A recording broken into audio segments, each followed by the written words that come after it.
Este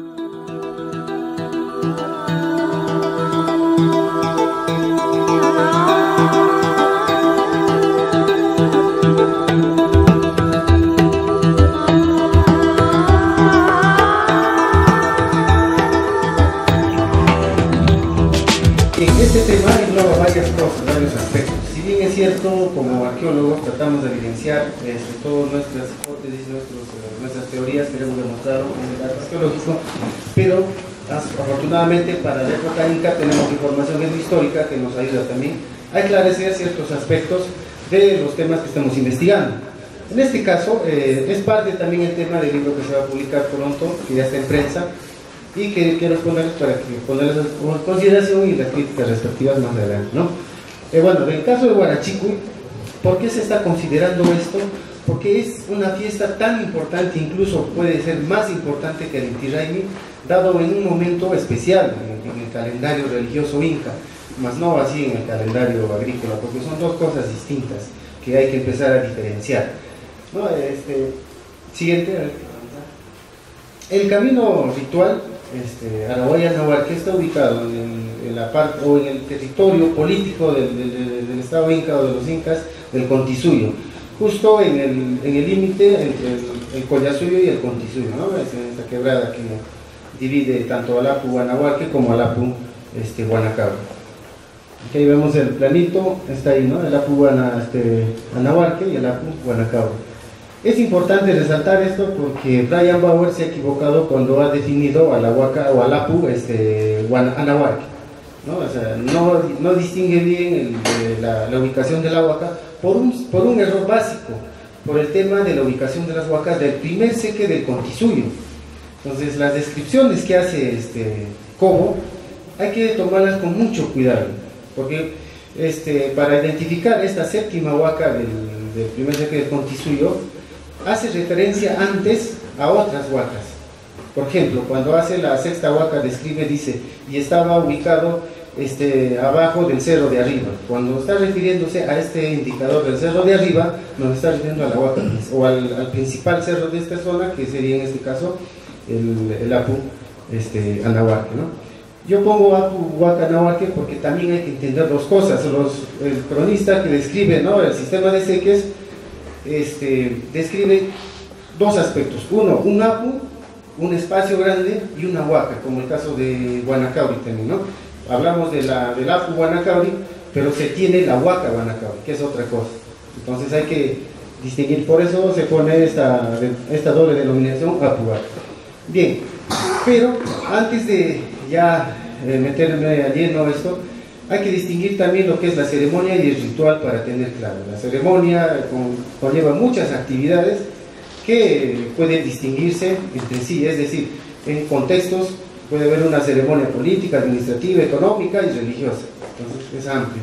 Pero el ritual como tal nos da una claridad respecto al mundo mágico, es decir, en el ritual, cuando se aplica, es en donde lo profano y se mezcla con lo divino, se junta. Es una cuestión católica, por ejemplo, cuando el cura hace la misa y empieza a celebrar la hostia, ¿no?, bendice, es el momento del rito, ¿no?, donde nos contactamos como seres humanos con con lo divino, con lo mágico. Bien, con esto hay que identificar cuáles son las características de un camino ritual netamente y de uno que tiene varios contextos. La siguiente. Entonces, para ello es interesante utilizar el dato etnográfico. ¿Por qué? Porque, como vamos a ver, nos va a ayudar a esclarecer dos cosas. Por ejemplo, en la parte izquierda tenemos el camino de peregrinaje a lo que es el santuario del Señor de Huanca. Durante el año, este camino sirve para que las personas de las comunidades o de la comunidad de Huacoto, por ejemplo, transiten, ¿no?, lleve sus mercancías, sus productos, tanto a la parte del valle de Pisa como hacia la parte del valle del Cusco. Entonces, el resto de días del año tendrá un contexto económico, administrativo este camino, pero el día de peregrinaje o los días de peregrinaje se convierte exclusivamente en un camino religioso, ¿no es cierto? Entonces es polifuncional este camino. Pero ¿qué sucede con el camino hacia Coyloriti, el camino ritual a Coyloriti? Como vemos en la parte derecha, este camino ha sido construido exclusivamente para llegar al santuario, porque de ahí no se bifurca ningún otro sitio, diferente a lo de Huanca, ¿no? Que llega al santuario, pero también tiene sus bifurcaciones. Entonces, la construcción de un camino netamente ritual va a conducir a un espacio sagrado, como el caso de Coyolito, ¿no? Entonces, esas dos cosas hay que distinguir. En este caso, el camino hacia Huanacauri y luego a Pacarestambo, ¿será exclusivo ritual? No, no es cierto. Entonces, ¿por qué? Porque bifurca otros sitios importantes, se crea toda una cadena. En cambio, el camino Araguaia-Nahuarque, sí, porque ha sido construido exclusivo hacia la Apu-Nahuarque, ¿no? Donde está la Huaca-Nahuarque y de donde se partía para la carrera ritual del Huarachico, distinto a lo que es la ceremonia del Huarachico, ¿no? Entonces, como se ve en la imagen, en la parte inferior, ahí tenemos todo un espacio que está utilizándose durante las festividades, porque el resto de días en Coyoliti, ¿quién los usa? ¿Quién usa ese camino? No, nadie, ¿no? Excepto por ahí algún comunero que vive cuidando su ganado. Entonces, pero el resto, el día de fiesta se convierte en un espacio de mucho movimiento, donde se está generándose evidencia arqueológica, con reconstrucciones, las famosas celdas, en donde el resto de días también del año, donde no hay festividad, es vacío, ¿no? Y esto es repetitivo en apus importantes incas, como el caso de Chimborazo en Ecuador, donde hay construcciones no finas, donde hay cerámica utilitaria, pero esa cerámica, esas construcciones no finas, están siendo utilizadas para albergar a la gente, a los peregrinos, ¿no? Como Segundo Moreno ha explicado bastante en sus trabajos. Entonces, esa misma lógica está. Pero en el caso del camino ritual Araguaia-Nahuarque, en el Apu-Nahuarque, no sucedía, porque la carrera dura un solo día, ¿no? Duraba un solo día. Entonces no había la necesidad de construcciones, de arquitectura para albergar a gente, ¿no? A peregrinos. Que pudo ver, sí, pero para que esté viviendo los encargados al culto a la Huaca como al Apu. Entonces, pero que en las prospecciones no se pudo identificar en el entorno inmediato de la Huaca, pero sí hay otro sitio que es Ulcapay y Caracay, que están próximos a la Huaca o al Apu-Nahuarque. Siguiente. Con estas aclaraciones ya hemos definido que el contexto inmediato del camino ritual Araguaia-Nahuarque es exclusivo, es un camino netamente ritual, ¿no? Por su construcción y por la unión que tiene con el Apu. Entonces ahí tenemos imágenes, la imagen de la izquierda superior no es una imagen de 1956 del Servicio Aéreo Nacional, donde nos muestra el sitio actual o el sitio de Araguay, que en la actualidad, bueno, ya está poblado, ¿no? Ahí tenemos el Cerro Vive el Perú que se ve al frente. El camino desciende no tengo un puntero, no sé si para ver, un puntero, no, bueno. Ya entonces, del Cerro Vive el Perú al frente está el cerro donde tenemos el escudo, si todos conocemos al frente, ¿no? La parte inferior hay una especie de llanura. Entonces, ahí descendía el camino ritual. Hasta ahí llegaba, bueno, y de ahí se dirigía hacia el Coricancha. Entonces, ahí tenemos los depósitos de Araguay, en la parte oeste del sitio, y en la parte llana no tenemos arquitectura. Pero sí, Nilo Torres Poblete en 1987 encontró incluso ocupación, hasta el formativo, ¿no? Entonces, este espacio es propicio para hacer actividades donde congrega mucha gente, ¿no? Igual en la parte inferior tenemos una vista desde Sacsayhuamán, donde se distingue Araguay, el Apu-Nahuarque y Huanacauri. Decimos esto, antes les dije que Brian Bauer se equivocó al identificar muchas huacas, no solo el Apu-Nahuarque, sino muchísimas huacas de estos dos ejes que se ha trabajado a detalle. Entonces yo me pongo a pensar que todo el sistema, habría que replantear casi todo, pero entonces, cuando la descripción habla en los documentos históricos que Anahuarque estaba al otro lado, no estaba cerca a Huanacauri, entonces geográficamente y en el territorio tiene sentido, como hemos visto, no está próximo, pero la Huaca o el Apu que él identifica es mucho más hacia el norte, entonces está muy alejado, y en esa Huaca o en ese Apu importante, que lo vamos a ver, también hay construcción, hay arquitectura de edificios que tienen otra connotación también. Y en la parte derecha tenemos, ¿no?, de todo el trayecto, en una imagen de Google, de todo el trayecto del camino. Pero el camino no llega directamente hasta la misma Huaca del Apu, Anahuarque, sino se para en una llanura, ¿no?, de donde, según la fuente histórica también, ahí se conglomeraban todos los jóvenes que iban a correr, y a partir de ahí sale. Y dice que se hacía un fuego grande, entonces en la prospección también se identificó evidencias de quema, o evidencias con fuego, ¿no? Carbón, ceniza, cerámica porcelana, etc. Entonces, que nos sugiere también esta posibilidad, ¿no? Está coincidiendo la fuente histórica con el dato arqueológico, ¿no? Si pasamos. Y bueno, el caso del camino, su evidencia arqueológica, estado de conservación es muy pobre, muy pésimo, mejor dicho, pero en cuestiones constructivas hay corte de roca, ahí está parte de arquitectura, tenemos escalinatas y todo, ¿no? Y muros de contención o sostenimiento, que también ahora creo que está de moda, que se utiliza en caminos. Y en esta parte de la imagen izquierda superior, antes de eso Brian Bauer describe de que ya no había mayor construcción de ningún tipo de evidencia, ¿no? Ni de camino, pero acá hemos demostrado que hubo un corte de tal luz y que el camino se proyecta, entonces tampoco hay consistencia en su descripción, ¿no? En el siguiente, y aquí tenemos el árbol, por ejemplo, que Brian Bauer dice que es Anahuaque, es ¿no? El árbol Quillacolca, que se identifica en los documentos históricos. Y ahí tenemos evidencia, como les dije, de dos grupos de estructuras, ¿no?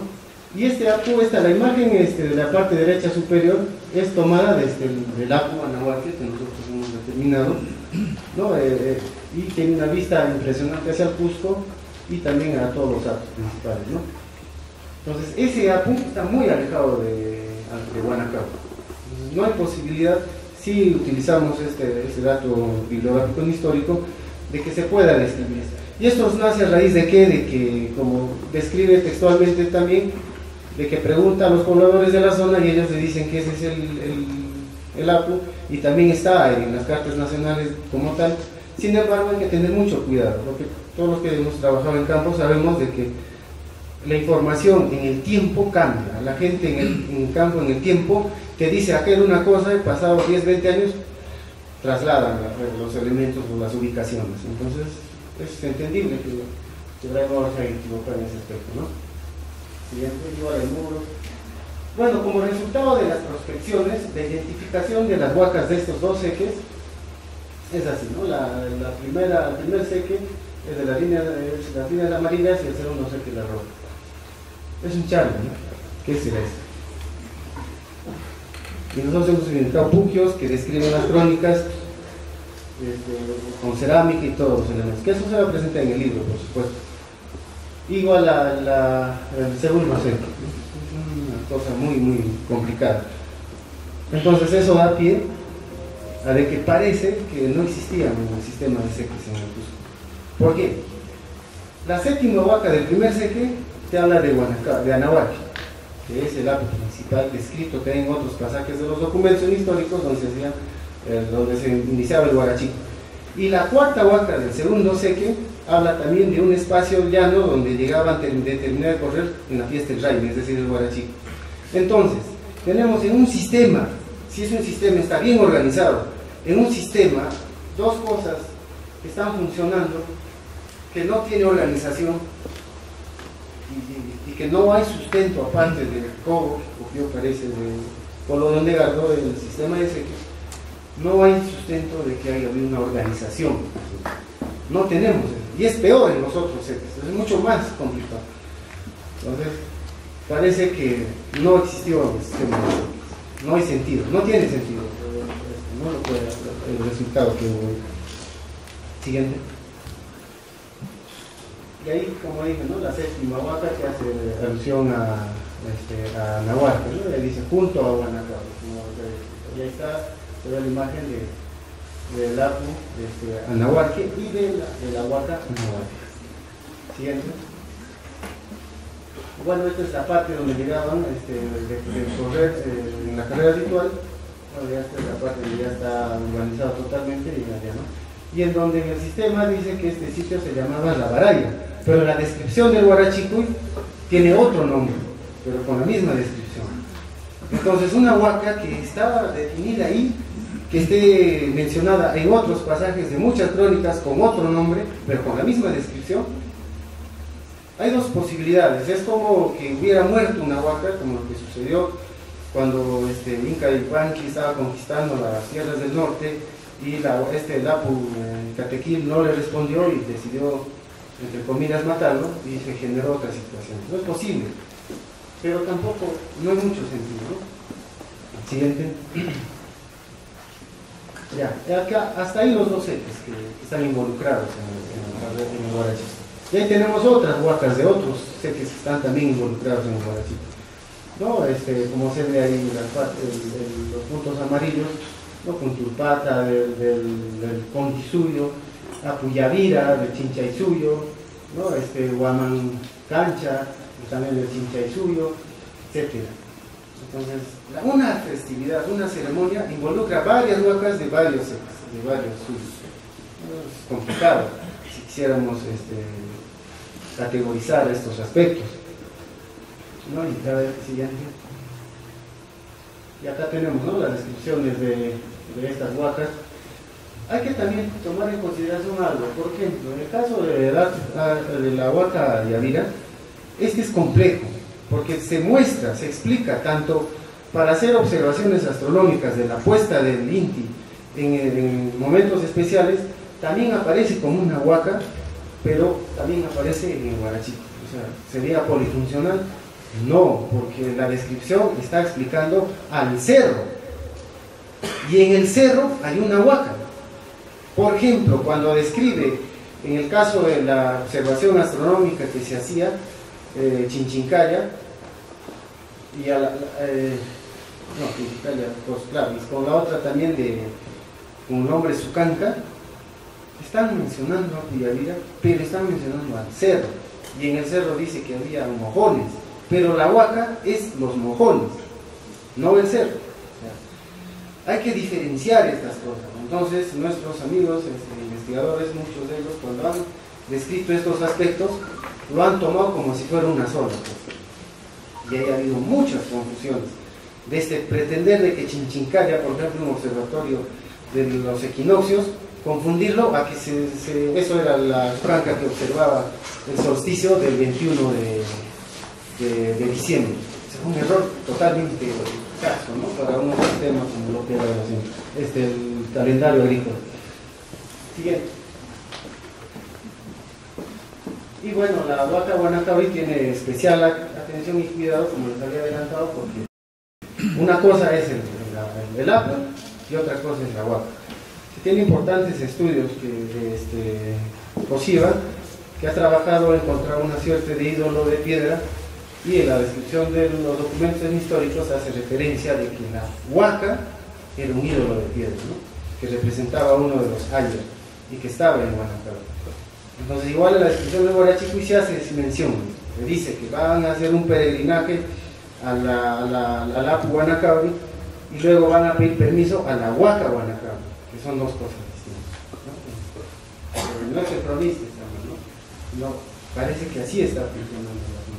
Y bueno, ahora se tienen las plataformas que naturalmente debió servir para cuestiones astronómicas, y ahí se tiene, ¿no?, la cancha famosa donde se encontró esta litoescultura, ¿no? Siguiente. Y la ceremonia de Guarachicuy como tal, bueno, se enseña en la parte del Contisuyo. El camino ritual está ubicado en la parte del Contisuyo, ¿no?, de la división política del Cusco Inca, ¿no? Y aquí una igual imagen lo describe. Siguiente. Esto es muy complejo, voy a tratar de hacerlo lo más fácil posible, porque esto va a salir en el texto también, en tema de calendario. Se ha hecho un experimento por un año, en el 2018, de la sucesión del año lunar que se tuvo en ese año. ¿Por qué? Porque necesitamos determinar cuándo se celebraba la carrera ritual del Guarachito, porque si no sabemos eso, vamos a divagar. Y el tema, eso nos conduce al tema del Caparraimi. Según los documentos históricos, otros nos dicen que el Caparraimi estaba en noviembre, en diciembre. ¿Se han equivocado los cronistas? No, están en lo cierto. Parece increíble, ¿no? Pero están en lo cierto. Cuando Molina dice, Cristóbal de Molina, que el Caparraimi, el Guarachicuy, estaba en noviembre, están en lo cierto. Cuando Betanzos, los otros cronistas dicen que el Guarachicuy se celebraba en diciembre, también están en lo cierto. ¿Por qué? Porque aparte de los otros datos históricos tenemos, mira, la descripción del cronista anónimo, que nos dice que en el mes de noviembre llamaban Rainiquilla. Estos 2 meses se lo celebraban de una manera porque veían de toda la tierra, ¿no? Porque a luna llena de estos 2 meses lunares, los incas armarse caballeros. Luna llena. ¿En qué momento se celebra en la actualidad la festividad del Señor de Coyoliti? En días de luna llena, antes del solsticio de invierno, junio. Por eso toca otros días junio, otros años junio y otros días mayo en nuestro calendario gregoriano. Entonces estamos mal si alguien registra este año el Coyoliti y nos toca mayo, pasa 20 años y otro registra y le toca junio. Entonces de acá de 400 y tantos años tenemos esas 2 inscripciones. ¿Están mal? No están mal. Entonces los 2 cronistas que hemos mencionado no están mal. ¿Es por qué? Porque el calendario lunar es distinto al calendario solar, al gregoriano que todavía nosotros manejamos, ¿no? Y además la crónica de Molina, la crónica de Garcilaso, todo ha pasado muchos años, nos ha habido una secuencia. Este experimento, que son varios años, 2017, 18, 19, 20 que se ha tocado, pero nos muestra eso, ¿no? Como por ejemplo la última luna llena antes del solsticio, en este caso de diciembre, tanto podía caer en noviembre como en diciembre. En este caso, 2008 ha caído, por ejemplo, en noviembre. Y en noviembre, si uno registra, va a ser la carrera ritual. Cuando caiga la última luna llena antes del solsticio en diciembre, lo vamos a registrar como en diciembre, ¿no es cierto? Porque el día de la luna llena se hacía la carrera ritual en el camino ritual a Rahuayana. Entonces, esa es, a grandes rasgos, la explicación. Ya eso conduce a ver el tema del calendario.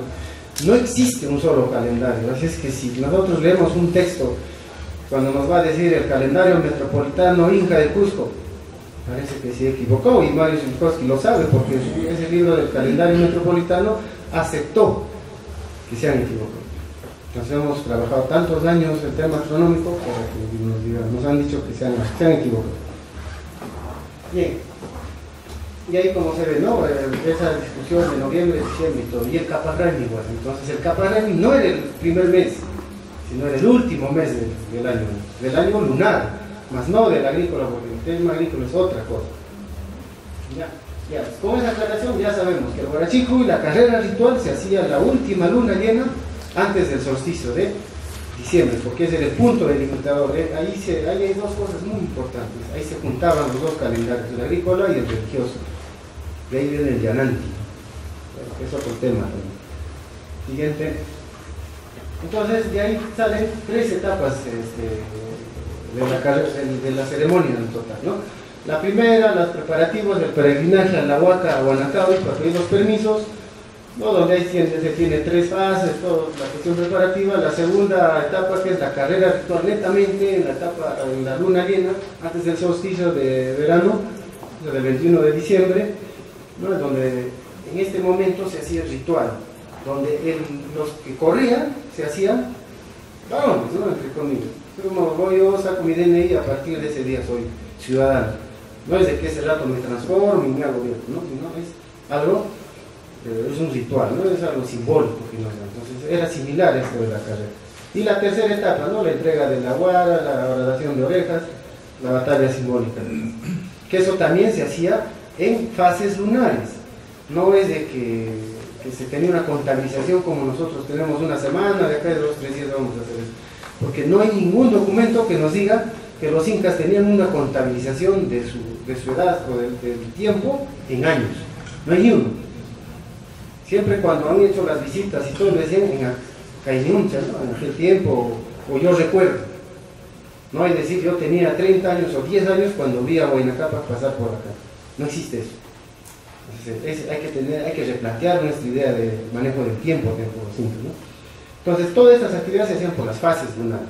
Terminó la carrera ritual, esperaba la siguiente fase, que duraba de 7 a 8 días la siguiente fase lunar, y así, hasta que se concluye. Entonces por eso se pone de que, por ejemplo, la batalla con Tunas o la visita a la Huaca Yavira se hacía después del plenilunio, después la horadación de orejas del día de la luna menguante, porque viene así la sucesión, eso no va a variar, independiente de que el Huaracipi se haya dado en el mes de diciembre gregoriano o de noviembre, ¿no? Independiente de eso. Siempre va a ser esto, este día repetitivo. Igual el día de la batalla simbólica es en luna nueva. Bueno, hasta ahí he tratado de hacerlo lo más rápido posible para no cansarlos. Hay muchas cosas que me hubiera gustado exponerles, muchas cosas que hay que replantear. Siguiente. Y bueno, pues, gracias. Esto va a ser presentado muy pronto en el texto, es un texto muy amplio.